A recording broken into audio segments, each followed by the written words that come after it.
സീക്രെറ്റ് പ്രോഗ്രാമിലേക്ക് എല്ലാ മാന്യപ്രേക്ഷകർക്കും ഹൃദ്യമായ സ്വാഗതം. നമ്മളിന്ന് ചർച്ച ചെയ്യുന്നത് കഴിഞ്ഞ എപ്പിസോഡിന് തുടർച്ചയെന്നോണം ദൈവപ്രമാണങ്ങളെക്കുറിച്ചാണ്. നമ്മുടെ ഈ ചർച്ചയിൽ പങ്കെടുത്ത് നമ്മുടെ ചോദ്യങ്ങൾക്കും സംശയങ്ങൾക്കും ഉത്തരം നൽകുവാനായി എത്തിച്ചേർന്നിരിക്കുന്നത് ശാലോം TV പ്രേക്ഷകർക്ക് ഏറെ പ്രിയങ്കരനായ അഭിവന്ദ്യമാർ ജോസഫ് പാംബ്ലാനി പിതാവാണ്. പിതാവിനെ ഏറ്റവും സ്നേഹത്തോടുകൂടെ ഈ പ്രോഗ്രാമിലേക്ക് സ്വാഗതം ചെയ്യുന്നു.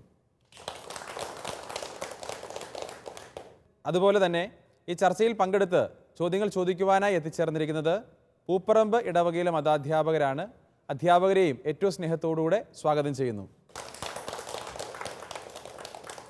നമുക്ക് ചർച്ചയിലേക്ക് പ്രവേശിക്കാം. പിതാവെ, വിദേശ രാജ്യങ്ങളിൽ ജോലി ചെയ്യുന്ന മക്കളുടെ മാതാപിതാക്കൾക്ക് അവരോടൊപ്പം പോകാൻ താല്പര്യമില്ല എങ്കിൽ അവരെ വൃദ്ധസ്ഥാനങ്ങളിൽ പാർപ്പിക്കുന്നതിൽ തെറ്റുണ്ടോ? യെസ്, അതൊരു പ്രസക്തമായൊരു ചോദ്യമാണ്. നമ്മുടെ നാട്ടിൽ പല മക്കളും അഭിമുഖീകരിക്കുന്ന ഒരു പ്രശ്നവുമാണിത്. വീട്ടിൽ വേറെ മക്കളുണ്ടാകണമെന്നില്ല, ഒരു കൊച്ചേ ഉണ്ടായിരിക്കുകയുള്ളൂ. അവനെ ഭാര്യയ്ക്കും വിദേശത്ത് ജോലി കിട്ടി, ഇവിടെ നാട്ടിൽ ജോലി തൊട്ട് കിട്ടുന്നുമില്ല. അപ്പോൾ അവർ വിദേശത്ത് പോകേണ്ട സാഹചര്യം വരുന്നു. എന്നാൽ ഇച്ചായനും അമ്മച്ചി ഞങ്ങളുടെ കൂടെ വായോ എന്ന് പറഞ്ഞാൽ ഇവർക്ക് അവിടെ പോകാൻ പറ്റുകയോ ഇല്ല. ഒന്ന്, അവിടുത്തെ ഭാഷ ഇവർക്ക് പിടിയില്ല. തന്നെയല്ല, നമ്മുടെ നാട്ടിലെ പോലെ ഇങ്ങനെ പോയിരിക്കാൻ പറ്റിയ സ്ഥലമോ ചുറ്റുവട്ടങ്ങളോ വർത്തമാനം പറയാനുള്ള ആളുകളോ ഒന്നുമില്ല. അവരവിടെ ചെന്നാൽ മിക്കവാറും ഒരു തടവറയിൽ കഴിയുന്നത് പോലെ കഴിയേണ്ടി വരും. പിള്ളേർ ജോലിക്ക് കൂടെ പോകുന്നതാണെങ്കിൽ അവർ തിരിച്ചു വരുന്നത് വരെ ഇതുങ്ങൾ ജയിലിൽ കിടക്കുന്ന പോലെ കഴിയേണ്ടി വരും. അങ്ങനത്തെ ബുദ്ധിമുട്ടുകളൊക്കെ ഉണ്ട്. അതുകൊണ്ട് പല മാതാപിതാക്കളും ഇങ്ങനെ വിദേശത്ത് പോയി മക്കളുടെ കൂടെ താമസിക്കാൻ ഇഷ്ടപ്പെടുന്നില്ല എന്നുള്ളത് സത്യമാണ്.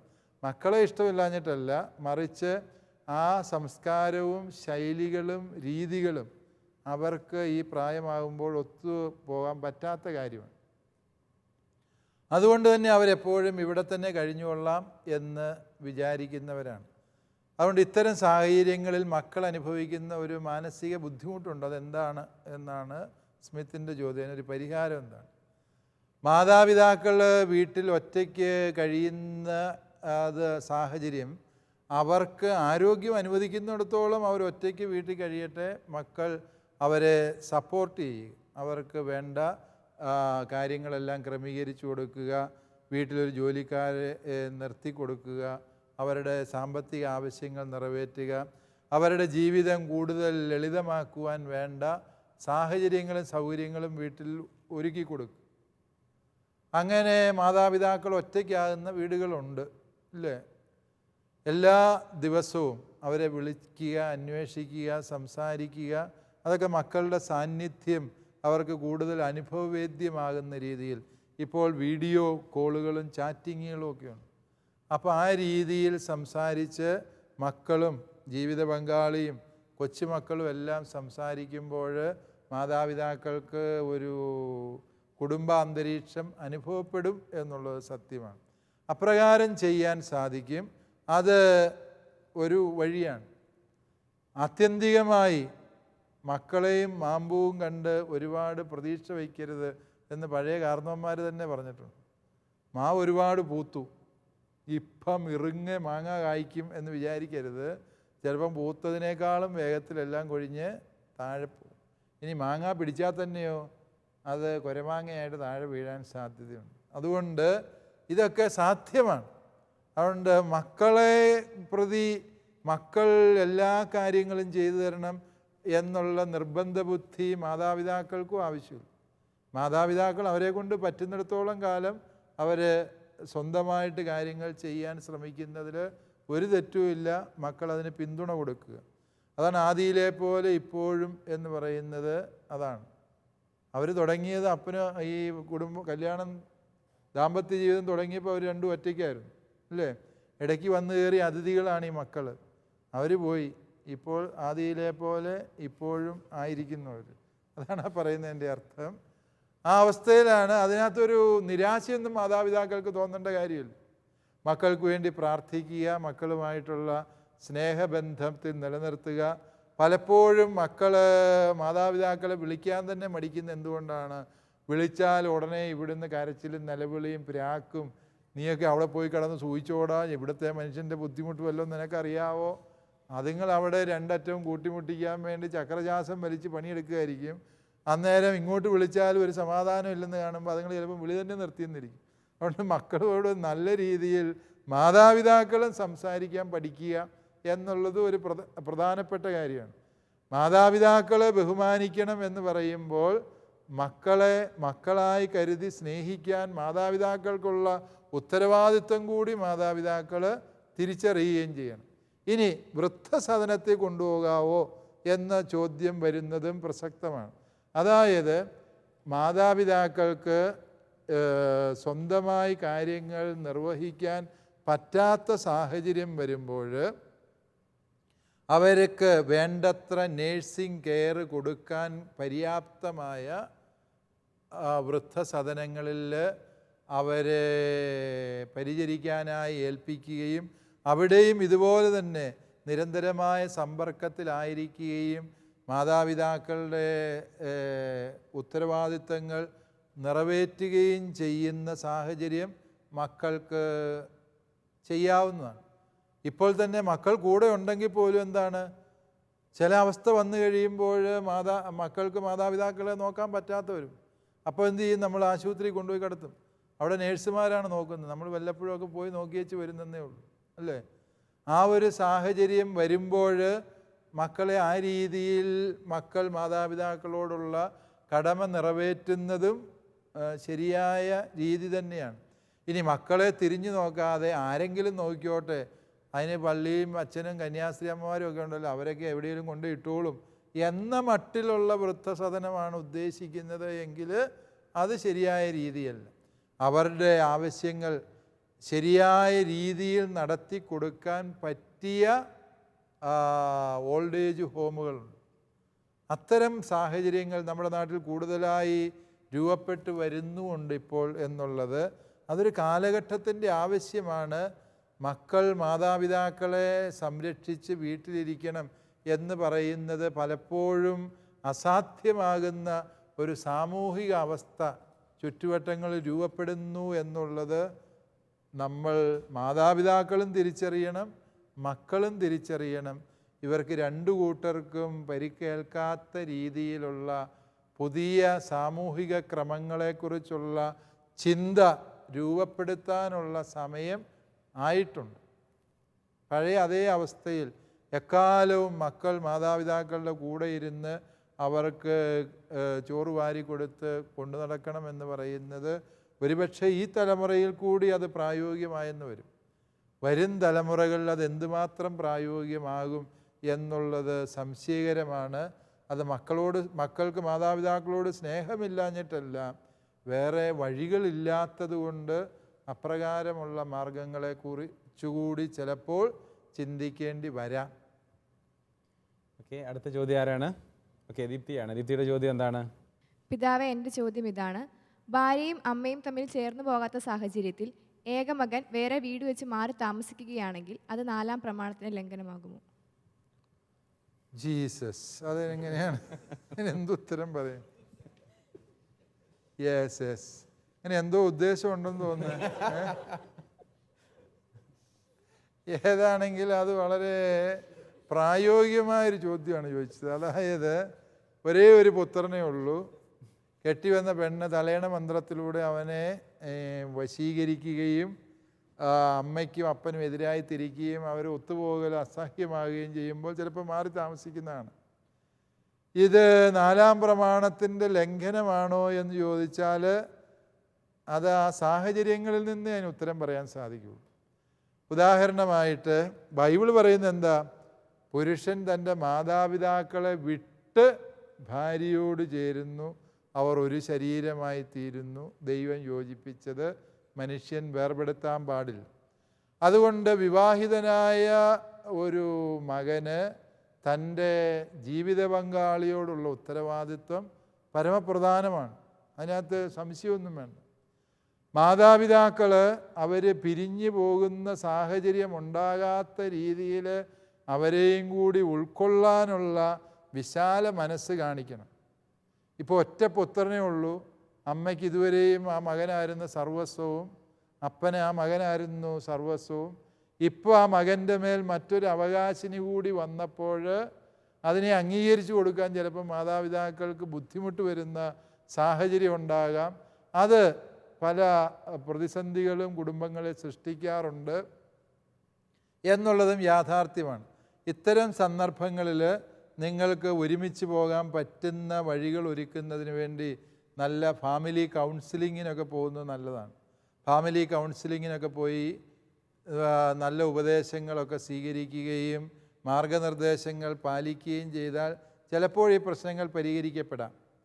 പരിഹരിക്കപ്പെടാത്ത സാഹചര്യമാണ് വീട്ടിലെന്നും വഴക്കാണെങ്കിൽ മനസമാധാനത്തോടെ ജീവിക്കാൻ നല്ലത് പിരിയുവാണ് എങ്കിൽ വേറെ വീട് വെച്ച് താമസിക്കുന്നതിൽ 4-ാം പ്രമാണത്തിൻ്റെ ലംഘനമില്ല എന്ന് മാത്രമല്ല, ചിലപ്പോൾ അന്നേരമായിരിക്കും 4-ാം പ്രമാണം പാലിക്കുന്നത്, അല്ലേ? ഇച്ചിരി അകന്നിരിക്കുമ്പോഴായിരിക്കും ബഹുമാനം ഉണ്ടാകുന്നത്. അടുത്തിരിക്കുമ്പോൾ എന്നും വഴക്കാണ് എങ്കിൽ ഇച്ചിരി അകലോട്ട് തൊട്ടടുത്തേക്ക് ഒരു വീട് വെച്ച് മാറി എന്നാലും മാതാപിതാക്കൾക്കുള്ള സ്നേഹവും പരിഗണനയും കൊടുക്കുക. അവിടെ ഉണ്ടാക്കുന്ന ഭക്ഷണത്തിൻ്റെ ഒരു വീതം ഇവിടെ എത്തിക്കുക. അപ്പനും അമ്മയ്ക്ക് എന്താവശ്യം വന്നാലും വെളിപ്പാട് അകലെ മക്കൾ മാറി താമസിക്കുന്നതിൽ അന്യായമൊന്നുമില്ല. അത് 4-ാം പ്രമാണ ലംഘനമാണ് എന്ന് നമുക്ക് പറയാൻ പറ്റില്ല എന്നുകൂടി ഓർക്കും. ഓക്കെ, അടുത്ത ചോദ്യം ആരാണ്? ഓക്കെ, ഷെർമി ടീച്ചറാണ്. പിതാവേ, 2 മക്കൾ മാത്രമുള്ള മാതാപിതാക്കളുടെ 2 മക്കളും സന്യാസത്തിൽ ചേർന്നു. ഇപ്പോൾ മാതാപിതാക്കളെ നോക്കാൻ ആളില്ല. അവർ കഷ്ടപ്പെട്ട് ജീവിക്കുന്നു. ഇത് 4-ാം പ്രമാണത്തിന് എതിരാണോ? എന്തുകൊണ്ട്? എന്തെല്ലാം ചോദ്യങ്ങളാണ് ഇവർ കണ്ടുപിടിക്കുന്നത്.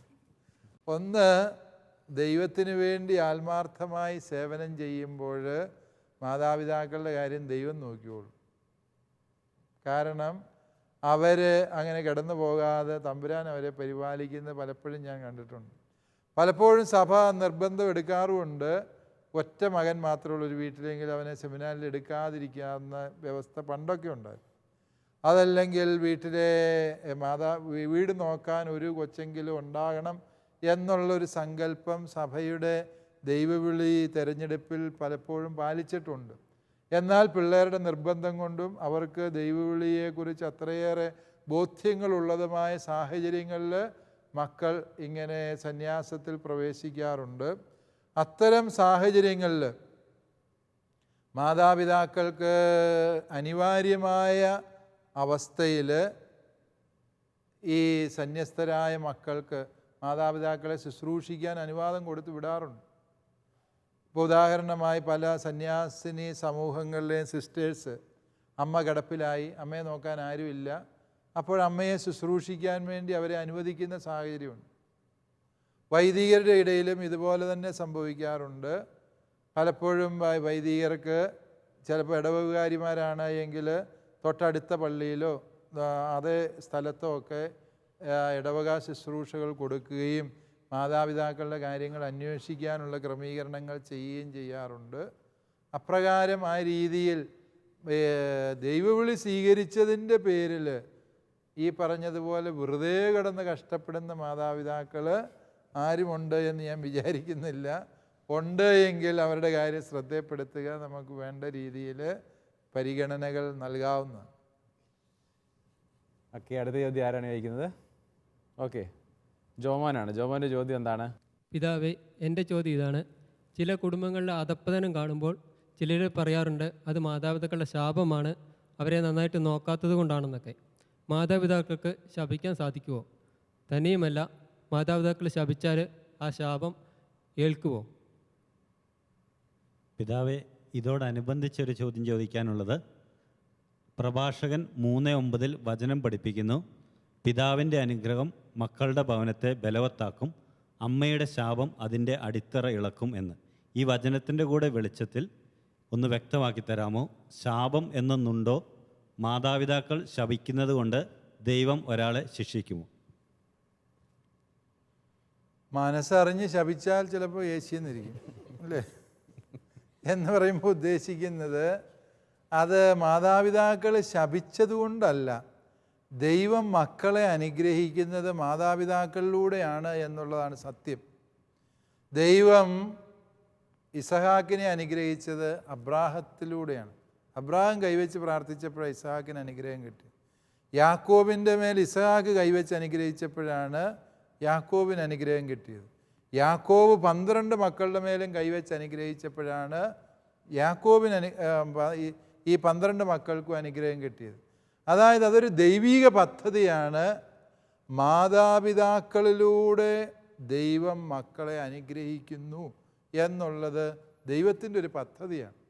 ആ പദ്ധതിയെയാണ് ഇവിടെ നമ്മൾ മനസ്സിലാക്കേണ്ടത്. മാതാപിതാക്കളുടെ ശാപം എന്നുള്ളതിനേക്കാൾ ഉപരി അവർക്ക് ദൈവം അനുഗ്രഹത്തിനായി ഒരുക്കിയ വഴികൾ അവർ നഷ്ടപ്പെടുത്തി കളഞ്ഞു. അനുഗ്രഹം അവർക്ക് ലഭിക്കാത്ത സാഹചര്യം ഉണ്ടാകുകയും അതുവഴി അവരുടെ കുടുംബങ്ങളിൽ പലതരത്തിലുള്ള അസ്വസ്ഥതകളും ഗതികേടുകളും ഒക്കെ സംഭവിക്കുന്നു എന്നുള്ളതാണ് പലപ്പോഴും നമ്മൾ ശാപമായി മനസ്സിലാക്കുക. പക്ഷേ ഒരു വ്യക്തിക്ക് മറ്റൊരു വ്യക്തിയെ ശപിക്കാൻ പറ്റുമോ എന്നുള്ളത് അപ്രസക്തമായൊരു ചോദ്യമാണ്. ഈശോ മിശിഹായിൽ വിശ്വസിക്കുന്നവരുടെ മേൽ എല്ലാ ശാപങ്ങളും നീക്കപ്പെട്ടിരിക്കുന്നു എന്ന് ഗലാത്യ ലേഖനം 3:13 പറയുന്നു. അപ്പോൾ ശാപത്തെക്കുറിച്ച് അല്ല ഇവിടെ നമ്മൾ ചിന്തിക്കേണ്ടത്. മാതാപിതാക്കളുടെ അനുഗ്രഹം മക്കളുടെ ഭവനത്തെ ബലവത്താക്കും. അത് സത്യമാണ്. ഒരുവൻ തൻ്റെ അമ്മയെ എടുത്തിട്ട് തല്ലി എന്ന് വിചാരിക്കും. പാവ അമ്മയ്ക്ക് ഈ കാട്ടുപോത്തിൻ്റെ ആരോഗ്യമുള്ള മകനോട് എതിരിടാനും വഴിയില്ല. ആ അമ്മ ഏങ്ങലടിച്ച് കരഞ്ഞു. ഈ അടുത്ത കാലത്ത് ഒരു അമ്മച്ചി എന്നോട് പങ്കുവെച്ചൊരു സങ്കടം ഇതാണ്. ആ അമ്മ 84 വയസ്സുള്ള അമ്മയെ മകൻ പെടലിക്ക് പിടിച്ച് തത്തിച്ച് മഴയത്തേക്ക് തത്തിച്ചിട്ടു. ഈ പ്രായമുള്ള തള്ളകളെല്ലാം പണ്ടേ മരിച്ചുപോയി, ചത്തുപോയി. ഇത് മാത്രം ഇങ്ങനെ ചാകാതെ കിടക്കുകയാണ്. മനുഷ്യനെ കൊണ്ട് പറയിപ്പിക്കാൻ വേണ്ടി പോയി വല്ല കിണറ്റിലും ചാടി ചാകാൻ പറഞ്ഞ് ഈ മകൻ അങ്ങനെ അമ്മയെ ഒരു വക എടുത്തെറിഞ്ഞതുപോലെ മഴയത്തേക്ക് എറിഞ്ഞു എന്നാണ് പറഞ്ഞത്. ആ അമ്മ ഈ കണ്ണുനീരോട് എന്നോട് ഈ കാര്യം പറയുമ്പോൾ വാസ്തവത്തിൽ എൻ്റെയും കണ്ണ് നിറഞ്ഞുപോയി. ഒരു മകൻ അമ്മയോട് ഇങ്ങനെയൊക്കെ ചെയ്യുമോ? ആ അമ്മയുടെ കണ്ണുനീര് ആ മകനെതിരെ സ്വർഗത്തിൽ സാക്ഷ്യമായി മാറാം, ഇല്ലേ? കാരണം അത്രമേൽ വലിയ അപരാധമാണ് ആ മകൻ അമ്മയോട് ചെയ്തിരിക്കുന്നത്. അതാണ് പ്രഭാഷകൻ പറയുന്ന അമ്മയുടെ കണ്ണുനീര് മകൻ്റെ കുടുംബത്തിൻ്റെ അടിത്തറ ഇളക്കിക്കളയാം. അത് ശ്രദ്ധിക്കേണ്ടതാണ്. കാരണം 2 രീതിയിലാണ് ഞാൻ അതിന് ഉത്തരം പറയാൻ ശ്രമിച്ചത്. ഒന്ന്, ദൈവാനുഗ്രഹത്തിൻ്റെ വഴികളെ നമ്മൾ അടച്ചു കളഞ്ഞു. അതുപോലെ തന്നെ നാം പ്രവർത്തിച്ച അന്യായത്തിൻ്റെ ആധിക്യം നമുക്കെതിരായ ദൈവശിക്ഷയായി പരിണമിക്കാം. ഇത് രണ്ടും ഈ മാതാപിതാക്കളെ അനുസരിക്കാത്തതിൻ്റെയും ആദരിക്കാത്തതിൻ്റെയും ദുരന്തമായി ഭവനങ്ങളിൽ സംഭവിക്കാം.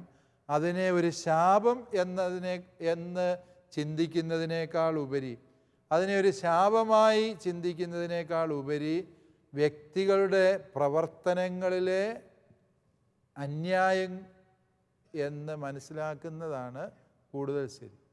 പിതാവേ, ഇപ്പം ചോദ്യത്തിനോടനുബന്ധിച്ചുള്ള ചോദ്യമാണ്. അതായത് തിരുവചനത്തിലുടനീളം നമ്മൾ കാണുന്നത് എല്ലാ തലമുറകളെയും ആൺമക്കളെ അനുഗ്രഹിക്കുന്നതായിട്ടാണ് വചനം പറയുന്നത്. എന്നാൽ അവർക്കുള്ള പെൺമക്കളുടെ കാര്യങ്ങളൊന്നും അവർക്ക് അനുഗ്രഹം ബാധകമല്ലേ? അതെന്തുകൊണ്ടാണ് അതിനെക്കുറിച്ച് പറയാത്തത് എന്നൊന്ന് വിശദീകരിക്കാമോ?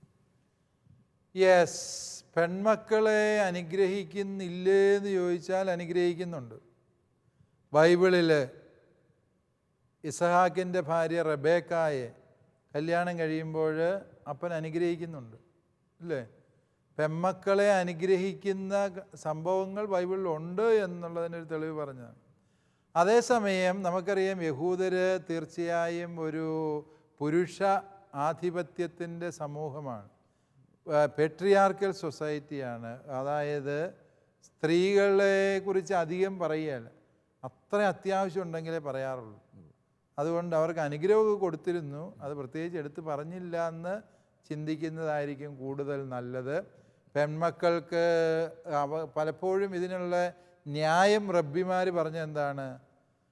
സ്ത്രീ പുരുഷനോട് ചേർന്നാണ് അനുഗ്രഹം പ്രാപിച്ചിരിക്കുന്നത്. ഭർത്താവ് വിവാഹിതനായ മകനെ അപ്പൻ അനുഗ്രഹിക്കുമ്പോൾ ആ അനുഗ്രഹം ആർക്കൂടെയാണ്? ഭാര്യയ്ക്കൂടെയുള്ള അനുഗ്രഹമാണ്. അതുകൊണ്ട് മകനെ അനുഗ്രഹിക്കുക എന്ന് പറഞ്ഞാൽ മകൻ്റെ ഭാര്യയെ, മകൻ്റെ മക്കളെ മുഴുവനായും അനുഗ്രഹിക്കുക എന്ന് തന്നെയാണ് അതിൻ്റെ അർത്ഥം. ആ രീതിയിൽ അതിനെ മനസ്സിലാക്കാവുന്നതാണ്.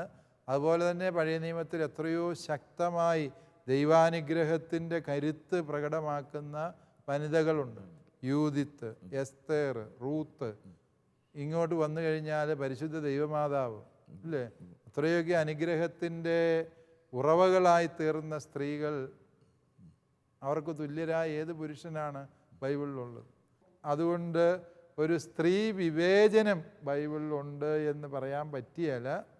എന്നാൽ പുരുഷ മേധാവിത്വ സംസ്കാരത്തിൻ്റെ ചില അനുരണനങ്ങൾ ബൈബിളിലുണ്ട് എന്ന് ഞാൻ സമ്മതിക്കുന്നു. എങ്കിലും സ്ത്രീക്ക് പ്രാധാന്യം കൊടുക്കാൻ ബൈബിൾ എപ്പോഴും ശ്രദ്ധിച്ചിരുന്നു എന്നുള്ളത് സത്യമാണ്. വ്യക്തമായല്ലോ അല്ലേ?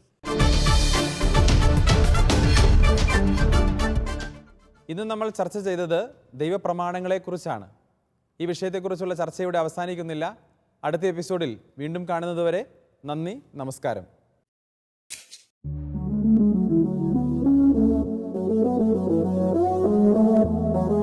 CCAT പ്രോഗ്രാമിന്റെ മുൻ എപ്പിസോഡുകൾ കാണുവാൻ ലോഗോൺ ചെയ്യൂ www.shalomtv.tv/ccat.